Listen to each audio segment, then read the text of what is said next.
if we think about young people in high school, maybe in college, what advice would you give to them about if they want to try to do something big in this world, they want to really have a big positive impact? What advice would you give them about their career, maybe about life in general?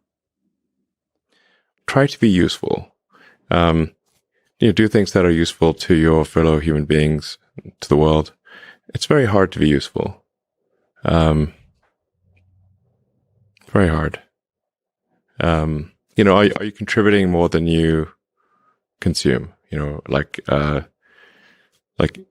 you try to have a positive net contribution to society? I think that's the thing to aim for. Not to try to be sort of a leader just for the sake of being a leader or whatever. A lot of the time, the people you want as leaders are the people who don't want to be leaders. So, if you can live a useful life, that is a good life, a life worth having lived. And like I said, I would encourage people to use the mental tools of physics and apply them broadly in life. They're the best tools. When you think about education and self-education, what do you recommend? So there's the university, there's self-study, there is hands-on, sort of finding a company or a place or a set of people that do the thing you're passionate about and joining them as early as possible. There's taking a road trip across Europe for a few years and writing some poetry. Which trajectory do you suggest? In terms of learning about how you can become useful, as you mentioned, how you can have the most positive impact.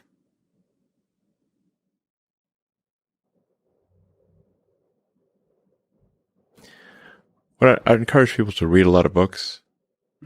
Just read, basically try to ingest as much information as you can, and try to also just develop a good general knowledge.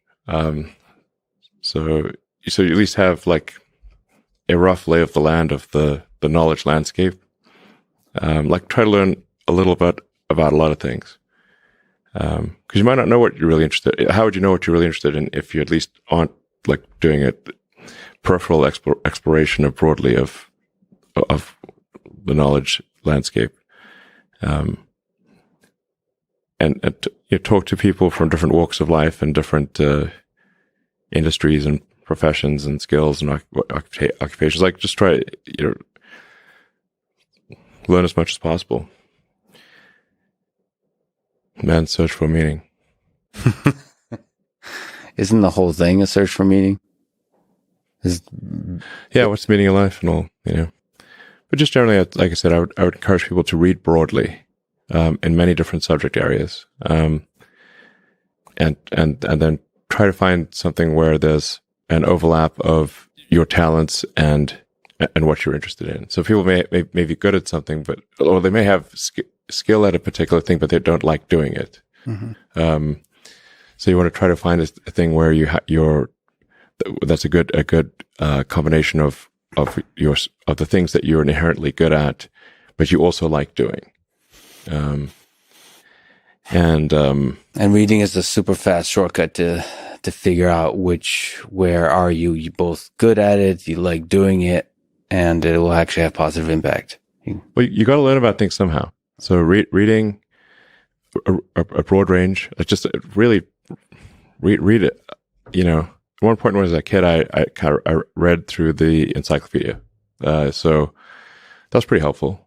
And there are also things I didn't even know existed. Well, lots, so obviously. And it's like as broad as it gets. Encyclopedias were digestible, I think,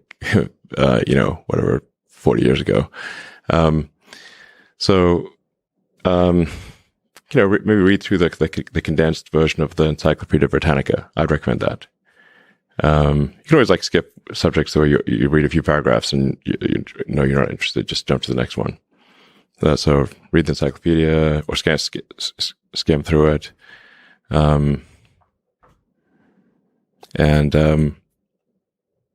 But I put a lot of stock and certainly have a lot of respect for someone who puts in an honest day's work to do useful things, and just generally to have like not a zero sum mindset, or like have more of a grow the pie mindset. Like if you sort of say like when I see people like perhaps including some very smart people kind of taking an attitude of like doing things that seem like morally questionable, it's often because they have at a base sort of axiomatic level a zero sum mindset, and they, without realizing it, they don't realize they have a zero sum mindset, or at least they don't realize it consciously. And so if you have a zero sum mindset, then the only way to get ahead is by taking things from others. If it's like if the pie is fixed, then the only way to have more pie is to take someone else's pie. But this is false. Like obviously the pie has grown dramatically over time, the economic pie. So in reality, you can have so overuse this analogy. You can have there's a lot of pie. Yeah, pie is not fixed. Yes. So you really want to make sure you're not operating without realizing it from a zero sum mindset, where the only way to get ahead is to take things from others. Then that's going to result in you trying to take things from others, which is not good. It's much better to work on adding to the economic pie. Maybe, so creating, like I said, creating more than you consume, doing more than you, So that's a big deal. I think there's like a fair number of people in finance that do have a bit of a zero sum mindset. I mean, it's all walks of life. I've seen that. One of the reasons Rogan inspires me is he celebrates others a lot. There's not creating a constant competition. Like there's a scarcity of resources. What happens when you celebrate others and you promote others, the ideas of others, it actually grows that pie. I mean, the resources become less scarce. Mm-hmm. And that applies in a lot of kinds of domains. It applies in academia, where a lot of people are very, see some funding for academic research is zero sum.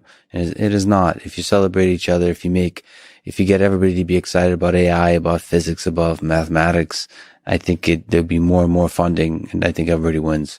Yeah, that applies, I think, broadly. Yeah.